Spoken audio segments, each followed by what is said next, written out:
উইকেটে আস্তে ধীরে যাই কর, বল ঘুরছে, ও একদম উপরে উঠে খেলতেছে, পায়ে লাগলেই খাইয়ে দেবে। লিটনের সেই পরামর্শের পরের বলে পায়ে লাগিয়ে ব্যাটারকে ফাঁদে ফেললেন স্পিনার তানভীর ইসলাম। সাগরিকায় মিরাজকে ছাপিয়ে পুরো দলকে নেতৃত্ব দেন লিটন কুমার দাস। তার চতুরতার কাছে কয়েকবার হার মানে প্রতিপক্ষের ব্যাটাররা। লিটনের এমন অসাধারণ দূরদর্শিতা এবং সেই মুহূর্ত নিয়ে বিস্তারিত জানবো রিপোর্ট।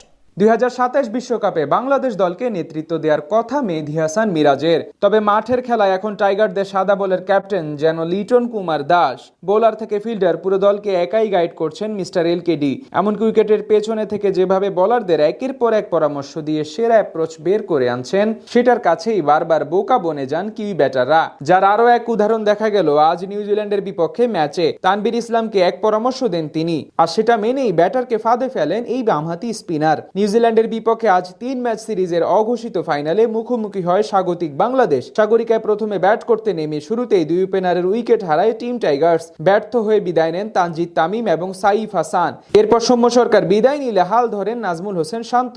তার সেঞ্চুরিতে 265 রানের পুঁজি পায় বাংলাদেশ। সেখান থেকে বল করতে নেমে শুরুতেই দলকে সাফল্য এনে দেন মুস্তাফিজুর রহমান। এরপর মাঝে বল করতে আসেন তানভীর ইসলাম, আর তাকে উইকেটের পেছনে একের পর এক পরামর্শ দেন লিটন। ঘটনার সূত্রপাত ইনিংসের 12তম ওভারে তানভীর ইসলামের বলে দৌড়িয়ে সিঙ্গেল নেন নিউজিল্যান্ডের দুই ব্যাটার। সেই মুহূর্তে উইকেটের ব্যাখ্যা দিতে গিয়ে লিটন বলারকে বলেন, শুন, উইকেটে আস্তে ধীরে যাই বল করস, বল ঘুরতেছে, ডানহাতিদের সময়টা দিস না, মাঝে মাঝে আস্তে করিস। যাই কর, বল ঘুরতেছে, ডানহাতি কর, সময়টা দিস না, মাঝে মাঝে আস্তে করিস। সেই ওভারের এক বল পরেই নতুন করে তিনি তানভীরকে বলেন পায়ের উপর বল করতে।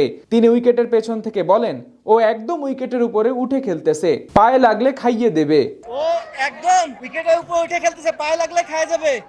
মূলত ওই মুহূর্তে ব্যাটার নিক ক্যালি তানভীরের বলগুলো কিছুটা সামনে বেড়ে বারবার ডিফেন্স বা সামনের দিকে ব্যাট চালানোর চেষ্টা করছিলেন। সেটাই নজরে যায় লিটনের, আর তাই তিনি বোলারকে তার পায়ের উপর বল ছুটতে বলেন। আর তানভীর সেই কথা অনুযায়ী পরের বলে গুড লেন্থে পিচ করিয়ে ব্যাটারের পায়ের দিকে টার্ন করান। সেখানে পুরোপুরি বিট হন এবং তার পায়ে লাগে, যদিও সেখানে একটুর জন্য আউট হননি নিক ক্যালি। তবে এমন দুর্দান্ত ভাবে ব্যাটারের মাইন্ড রিড করে ব্যাটারের ভুল ধরা নিশ্চিতভাবে প্রশংসনীয় লিটনের জন্য। শুধু আজকেই না, এই সিরিজের প্রতিটি ম্যাচে এমন উইকেটের পেছনে থেকে একের পর এক পরামর্শ দেন লিটন। সবচেয়ে অবাক করার বিষয় হলো কাগজে কলমে মিরাজ অধিনায়ক হলেও মাঠের খেলায় আজ পুরোপুরি সময় দেখা গেছে লিটনের নেতৃত্ব দিতে। ফিল্ডিং পরিবর্তনের মতো গুরুত্বপূর্ণ সিদ্ধান্তগুলো লিটন নিয়েছেন। এছাড়া আজ দলের বিপর্যয়ে ব্যাট হাতে দায়িত্বশীলতার পরিচয় দিয়েছেন এলকেডি। সেঞ্চুরিয়ান শান্তকে সঙ্গ দিতে থাকেন, পাশাপাশি একের পর এক দৃষ্টিনন্দন বাউন্ডারি হাঁকাতে থাকেন। শেষ অবধি 91 বলে 76 রানের এক কার্যকর ইনিংস খেলে আউট হন এই ব্যাটার।